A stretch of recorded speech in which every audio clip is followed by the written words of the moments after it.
Hola, en el vídeo de esta semana os quiero hablar de nuevo de presupuestos y en especial del área dedicada a sueldos y salarios. En Contabilidad Nacional esto es lo que se conoce como capítulo 1, de todos esos gastos asociados a sueldos y salarios que incluyen también la seguridad social. Nosotros pagamos la seguridad social como empleador que somos, como administración que emplea,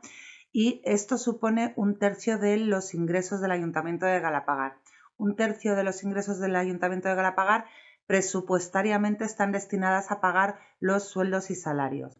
En estos sueldos y salarios se recoge cualquier tipo de sueldos y salarios que pagamos, bien sea policía, operario de mantenimiento urbano, operario de limpieza, personal adscrito al área de deportes, personal adscrito al área de cultura, personal administrativo, personal burocrático, que por ejemplo las áreas que tengo delegadas tienen mucho tipo de este personal, la gente dedicada a registro, la gente dedicada a recaudación, sanciones, gestión tributaria, la gente dedicada a contratación, la gente dedicada a secretaría.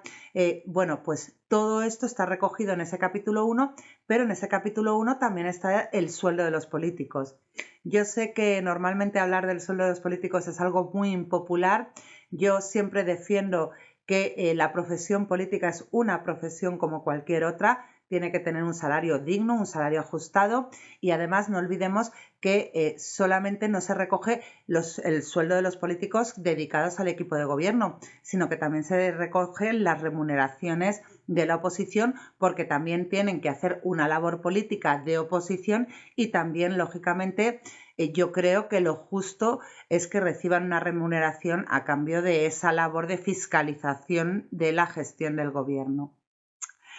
Como os digo, lo que es el capítulo 1, lo que son los sueldos y salarios en general, suelen suponer un tercio del presupuesto. Así fue en el presupuesto del 2020 y así va a ser en los presupuestos que vamos a presentar del 2022. Como curiosidad, deciros que presupuestariamente, y esto es algo muy especial de lo que es las contabilidades de las administraciones públicas, las plazas que van a ser ocupadas se presupuestan desde el 1 de enero al 31 de diciembre. Independientemente que como la contratación pública, digamos que no es muy ágil, contratación que se dilata mucho en el tiempo para que se garantice la igualdad de acceso a todo el mundo y no es fácil ocupar las plazas rápidamente. Pero a nivel de presupuesto es necesario que se sepa que los sueldos pueden ser pagados y desde el día 1 de enero al 31 de diciembre se retiene crédito para estar seguros de que se va a ser capaz de pagar el sueldo y salario y la seguridad social de cierta plaza, de cierto puesto de trabajo.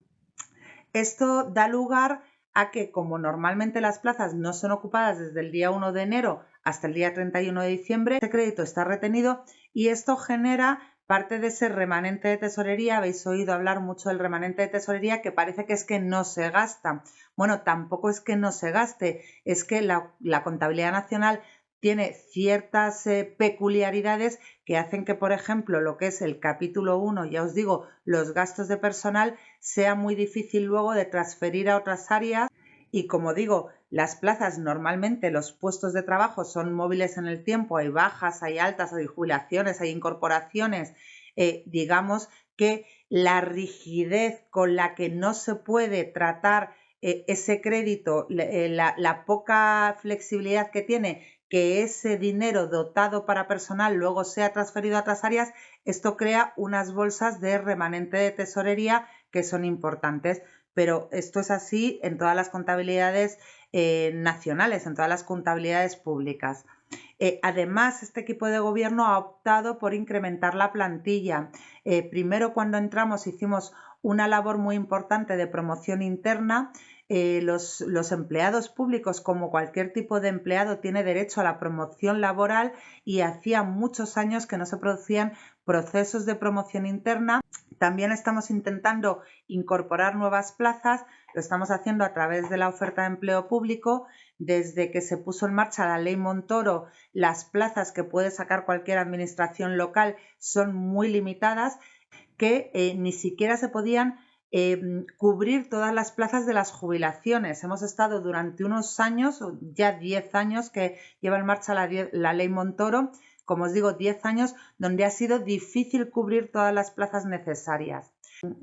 además, las administraciones públicas tienen una peculiaridad, que tienen dos tipos de trabajadores con los que tienen relaciones laborales. A ver, casi todo el mundo que trabaja en la administración pública, bueno, prácticamente todo el mundo debería de ser funcionario, es decir, acceder mediante una oposición que requiere pues un concurso, requiere un examen, etcétera. Pero digamos que las oposiciones se convocaban tan tarde en el tiempo que por inmediatez, por cubrir plazas, se empezó a emplear una figura que es personal laboral, personal que no era propiamente funcionario, que además se rige por el Estatuto de Trabajadores en vez de por la Ley del Empleado Público, por el EVAP, pero que también es cierto que están trabajando para una administración pública. Esto ha generado que haya dos tipos de relaciones laborales que rijan dos leyes distintas a nivel laboral para un mismo tipo de empleados, para empleados que están cumpliendo una misma función, incluso para el mismo empleador. Ahora últimamente se ha puesto muy serio a nivel estatal, sobre todo a nivel de Gobierno de España, para intentar solventar esta doble figura y se está en un proceso, actualmente se está teniendo un proceso que se llama de consolidación de puestos de trabajo y de funcionarización. Esto quiere decir que todo ese personal laboral que algunos llevan años, pero cuando digo años digo décadas trabajando en la administración pública, pero que no son funcionarios y sus relaciones, digamos que son más inestables porque no han accedido a través de la oposición, no están ocupando su puesto de una forma de una plaza en propiedad, que es lo que tiene realmente un funcionario. Como os digo, estamos en ese proceso y a partir de ahora se va a intentar regularizar todas las situaciones anteriores y a partir de ahora, si tienes mucha necesidad de cubrir un puesto, nunca puede ser por mayor duración de 3 años. Y justamente nos está pillando ese proceso.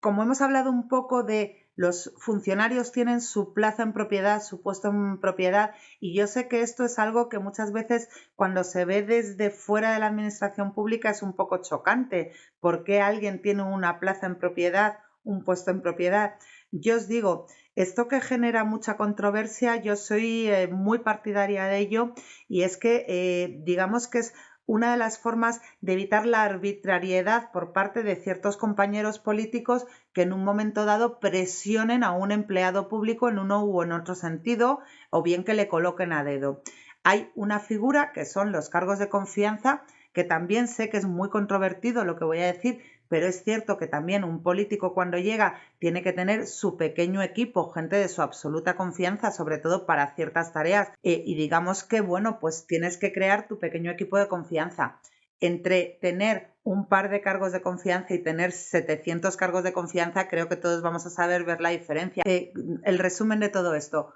muy a favor de que el empleado público esté muy salvaguardado acerca de abusos que puedan cometer ciertos compañeros políticos y esto se evita teniendo su puesto muy asegurado. También muy a favor de que existan pocos cargos de confianza, pero creo que alguno es necesario porque las personas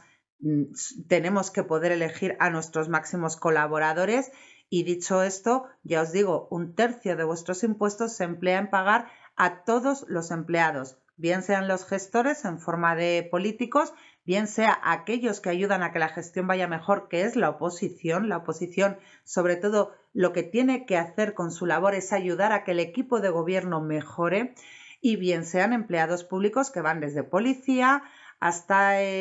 operarios de mantenimiento urbano, hasta personas, pues el personal de biblioteca, el personal que os atiende en el polideportivo, hasta la persona que os coge el teléfono cuando vais a pedir una cita previa, hasta la persona que os facilita una carta de pago o bien las personas que garantizan que la función del ayuntamiento sea lo más correcta posible, los 3 habilitados nacionales, secretario, tesorero, interventor. Estos 3 habilitados nacionales son un tipo de funcionariado marcado por la Administración General del Estado que digamos que supervisan toda la labor del ayuntamiento para que todo se haga conforme y según ley. Y nada, la semana que viene os sigo contando, ya sabéis, ya os he comentado a qué van destinados 1/3 de nuestros impuestos, de los que pagamos todos. Espero contaros en próximos vídeos a qué van destinados las otras 2/3 partes. Muchas gracias y os sigo contando. Hasta luego.